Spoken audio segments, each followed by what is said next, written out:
मेरा नाम आरुषि है। ये कहानी मेरी बेटी अदिति और उसकी ज़िंदगी पर है। मैं बिजनौर के एक छोटे से कस्बे की रहने वाली हूँ।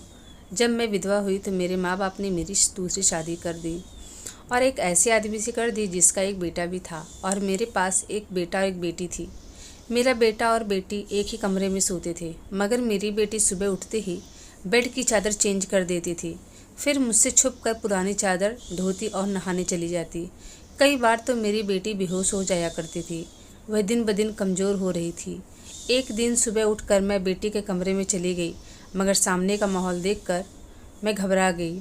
दिल से एक ही बात निकली, भगवान ऐसा मंजर कभी किसी माँ को ना दिखाए, क्योंकि वह बेटी मेरी। मैं शादी के 2 साल बाद ही विधवा हो गई। उस वक्त मेरी उम्र 18 साल थी, क्योंकि मेरे माँ बाप ने मेरी शादी 16 साल की उम्र में ही कर दी थी। मैं अपने माँ बाप की इकलौती बेटी थी, मगर मुझे लगता था मैं उन पर बोझ हूँ, मानो जैसे मैं उनकी बेटी ही नहीं थी। मेरे पैदा होने के बाद ही मेरी माँ की खुशी ही देखी नहीं गई और मेरे पिता को बेटे की चाहत थी, इसीलिए वो मुझे नापसंद करते थे और हमेशा ही मुझसे अलग रहते थे।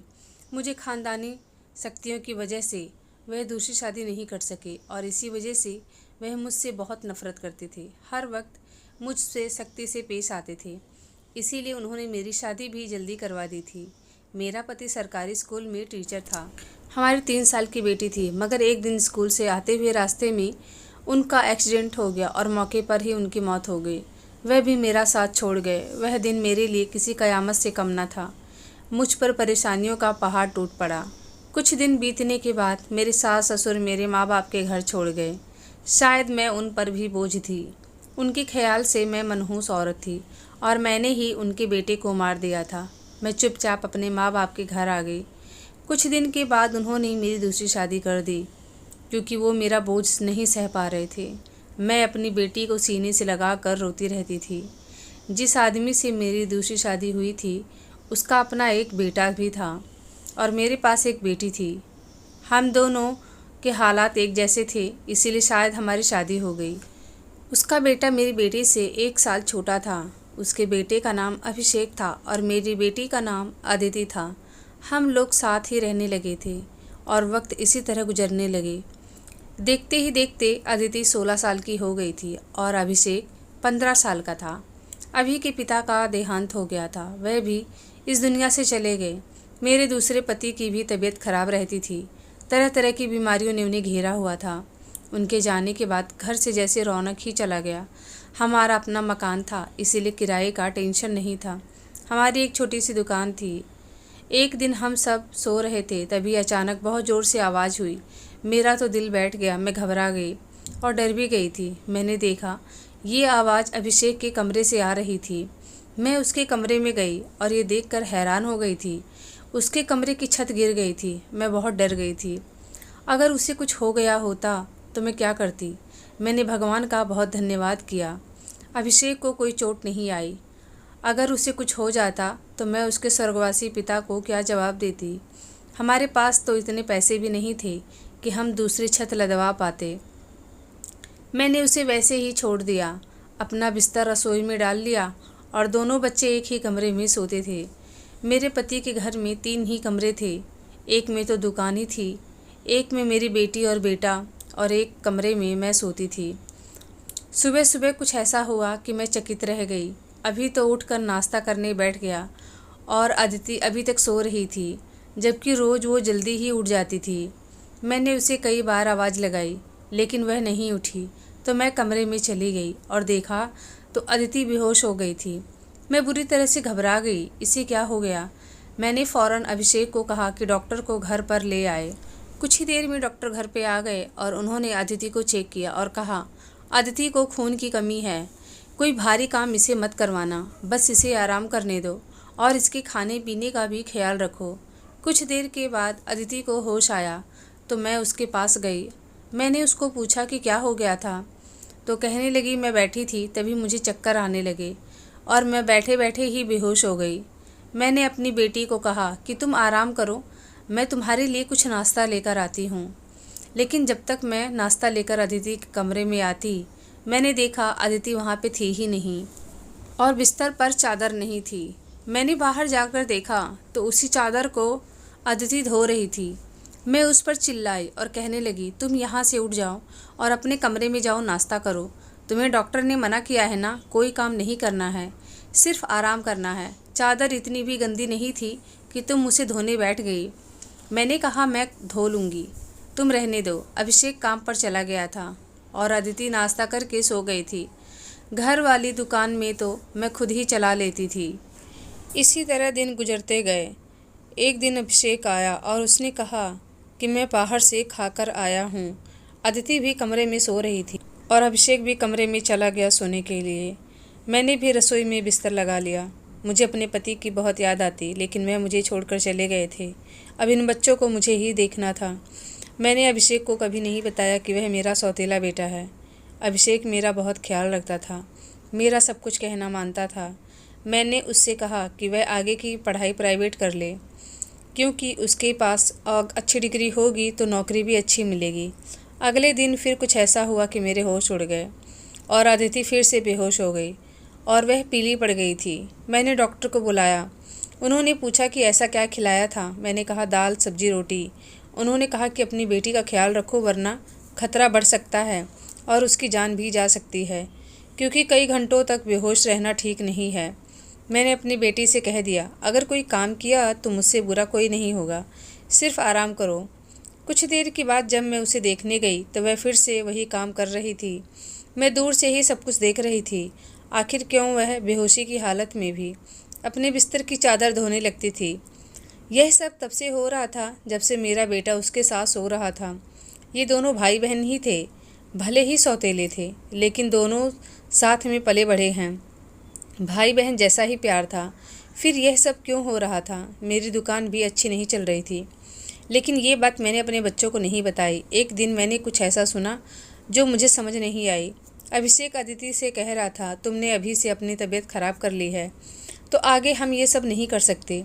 तो अदिति कहने लगी, नहीं, ऐसा मौका बार बार नहीं मिलेगा, मुझे यह काम करना है। मेरी बेटी ने कहा, मुझे क्या पता था, मुझ में इतनी भी ताकत नहीं है। तो अभिषेक ने कहा कि इसीलिए कह रहा हूँ, रहने दो। लेकिन बेटी ने कहा, नहीं, बस 2-4 हफ्तों की बात है, उसके बाद मौका नहीं मिलेगा। मुझे कुछ समझ नहीं आ रहा था ये सब क्या हो रहा था। एक दिन तो वह चादर धोकर डाल दी और दूसरी तरफ उल्टी कर रही थी। मैंने कहा, ये क्या हो गया है? उसने कहा कि अचानक मेरा दिल खराब हो गया। मैंने कहा, इसका क्या मतलब है? मैंने कहा, क्या खाई थी ऐसा, और चादर बार बार क्यों धो रही हो? अगर मुझे पता चला कि तुमने ऐसी वैसी कोई हरकत की है तो मुझसे बुरा कोई नहीं होगा, मैं तुम्हें कभी माफ़ नहीं करूँगी। तुम ज़रूर मुझसे कुछ छिपा रही हो। मेरी बेटी ने कहा, लगता है मेरे बारे में किसी ने आपके कान भर दिए हैं या आपने कोई फ़िल्म देख ली है। भला मैं ऐसा वैसा काम क्यों करूँगी? मुझे इतना गुस्सा आया कि बेटी को एक थप्पड़ मार दिया और जो मुंह में आया बोलती गई। तब तक अभिषेक भी आ गया और कहने लगा, माँ, आप इसे क्यों मार रही हैं? मैंने कह दिया, अगर मुझे तुम दोनों की कोई बात पता चली तो मुझसे बुरा कोई नहीं होगा। मैं वहाँ से चली गई और आज रात हुई तो मैंने देखा कि इनके कमरे से आवाज़ आ रही थी। मैं कमरे के पास गई तो ये लोग सोए नहीं थे, जाग रहे थे और बातें कर रहे थे। मैंने दरवाज़ा खोलने की कोशिश की, लेकिन दोनों ने अंदर से बंद रखा था। मैंने दोनों की बातें सुनी। मेरा बेटा कह रहा था, तुम बहुत खुदकिस्मत हो। मेरी बेटी ने कहा, कल देखना, जब मेरी तबीयत खराब होगी तब माँ परेशान हो जाएगी। हम उनसे कब तक झूठ बोलेंगे? मुझसे रहा नहीं गया। तब मैंने ज़ोर से दरवाज़ा खटखटाया। फिर उन्होंने डोर खोला। शक्ल तो ऐसी बना रहे थे जैसे अभी नींद से जागे हों। मैंने देखा इसके अलावा कमरे में कोई भी नहीं था। मैंने कहा, इतना समय क्यों लग गया दरवाज़ा खोलने में? तो कहने लगे, हम सो गए थे। मैंने कहा, झूठ मत बोलो, तुम दोनों जाग रहे थे और बातें भी कर रहे थे। उन्होंने बहाना बना लिया था। मेरे पास तो शब्द ही नहीं रह गए। मुझे कुछ समझ नहीं आ रहा था। बेटी के शरीर पे अजीब अजीब निशान भी थे। समझ नहीं आ रहा था क्या लगा होगा। मुझे अपने कमरे में जाने नहीं देती। सुबह उठकर चादर धोना, बहाने बनाना, मेरा दिमाग अलग ही तरफ जा रहा था। मैं यह सब सोचने पर मजबूर थी। अब मैंने सोच लिया था कि क्या करना है। एक जवान लड़का और एक जवान लड़की को एक कमरे में सोने नहीं देना है। इस उम्र में बच्चे गलत संगत में पड़ जाते हैं। हम माँ बाप को अपने बच्चों के बारे में सब सोचना चाहिए, ध्यान देना चाहिए, वरना बच्चे बिगड़ जाते हैं। मैं दोनों पे नज़र रख रही थी। एक दिन मेरा बेटा बेटी को एक दवाई दे रहा था और बोला, इससे तुम्हारी सारी परेशानी ख़त्म हो जाएगी। मैं ये देखकर परेशान हो गई। वह मेरी बेटी को किस तरह की गोलियां दे रहा था। आखिर ऐसा क्या हो गया था? मेरी बेटी वह गोलियां खाकर अगले दिन बेहोश नहीं हुई, लेकिन उसके बाद वह गोलियां ख़त्म हो गई थी। बेटी फिर से बेहोश हो गई। आज मेरा बेटा भी घर पर नहीं था। मैं फ़ायदा उठाने की सोची और बेटी की नीचे से चादर खींच ली और लपेट कर जल्दी से अपने कमरे में रख दी। मुझे उसे खोल कर देखना था। जब मैं उस चादर को खोल कर देखने लगी तो पहले तो कुछ नज़र नहीं आया। जब ध्यान दिया तो देखा कि उस पर सफ़ेद सफ़ेद बाल थे, लेकिन ये किस चीज़ के बाल थे? मुझे कुछ समझ नहीं आया। मेरी बेटी को ये पता चल गया कि वो चादर मैंने देख ली है। वह मेरे पास आई और बहुत घबराई हुई थी। मैंने कहा, क्या हुआ, इतनी परेशान क्यों हूँ? तब कहने लगी, माँ वो चादर मुझे दे दो, मुझे धोना है। मैंने कहा कि मैंने धो कर डाल दिया है। फिर वो जाने लगती है। मैंने उसका हाथ पकड़ लिया और बैठने को कहा। मैंने कहा, जो उस चादर पर लगा था मैंने सब कुछ देख लिया है। तो बेटी कहने लगी, माँ आप जैसा समझ रही हैं वैसा कुछ नहीं है। दरअसल बात यह है कि हमारे घर के हालात सही नहीं चल रहे थे और भैया भी कुछ खास पैसा नहीं कमा रहे थे। तो हम सोच रहे थे कि क्या ऐसा काम करें कि सब कुछ ठीक हो जाए। फिर एक दिन भैया के दोस्त ने एक काम दिया। उसने कुछ बहुत ही नस्ल की बिल्ली के बच्चे थे जिसे वो संभाल नहीं पा रहे थे, इसीलिए उन्होंने हमें उन बिल्लियों को संभालने का काम दिया था और उस काम के बहुत सारे पैसे दिए थे। भैया पूरा दिन वहीं होते थे। रात में उन्हें आराम भी करना होता था, इसीलिए भैया उन बिल्लियों को कमरे में ले आते थे और मैं रात भर देखती थी। चादर पर बिल्लियों के बाल चिपक जाते थे, इसीलिए मैं सुबह होते ही धो देती थी। हम ये सब आपको बताना नहीं चाहते थे, लेकिन मुझे पता चला कि बिल्ली के बच्चों से मुझे एलर्जी हो जाती थी, जिसकी वजह से मैं सुबह बेहोश हो जाती थी। वह हमें एक दिन का 1000 दे रहे थे। आज उन बिल्ली के बच्चों का हमारे घर में आखिरी दिन था। मुझे पता है आपको फालतू जानवर पसंद नहीं हैं, इसीलिए हमने आपको नहीं बताया और अब हमारे पास इतने पैसे हो गए हैं कि हम छत भी डलवा लेंगे और घर का राशन भी ले आएंगे। आपने तो हमारे बारे में ना जाने क्या क्या सोच लिया था। आपकी बातें मुझे तीर की तरह चुभती थी। आप हमारे बारे में ऐसा कैसे सोच सकती हैं? क्या आपको हमारे ऊपर भरोसा नहीं था? भैया बहुत मेहनत करते थे और रात को उन बिल्लियों को मैं देखती थी। मेरे बच्चे कितना कुछ कर रहे थे और मैंने उनके बारे में कितना गलत सोचा। मुझे इस बात की खुशी थी। भले भगवान ने हमें गरीबी दी, लेकिन भगवान ने मुझे बहुत प्यारे और नेक बच्चे दिए थे। अब मैं हाथ पर हाथ रख के नहीं बैठूंगी। हम तीनों मिलकर कुछ ना कुछ ज़रूर करेंगे। मेरे बच्चे बहुत मेहनती थे। दोस्तों, ये थी आज की कहानी। उम्मीद है आप लोग को पसंद आई होगी। तो वीडियो पे फर्स्ट टाइम आए हैं तो चैनल को सब्सक्राइब कीजिएगा, लाइक कीजिएगा, शेयर कीजिएगा। मिलती हूँ अगली वीडियो में एक अच्छी सी कहानी के साथ।